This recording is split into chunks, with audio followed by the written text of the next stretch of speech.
بسم اللہ الرحمن الرحیم۔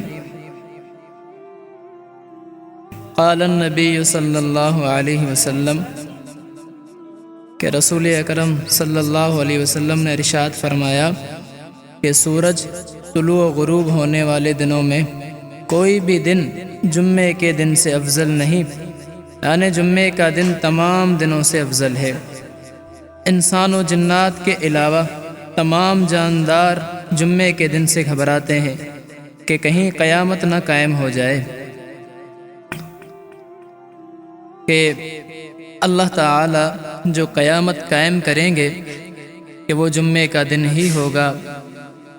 اس وجہ سے تمام انسان و جنات کے علاوہ جتنے بھی جانور ہیں ان سب گھبراتے ہیں جمعے کے دن کہ کہیں ایسا نہ ہو کہ اس جمعے میں نہ قیامت آ جائے۔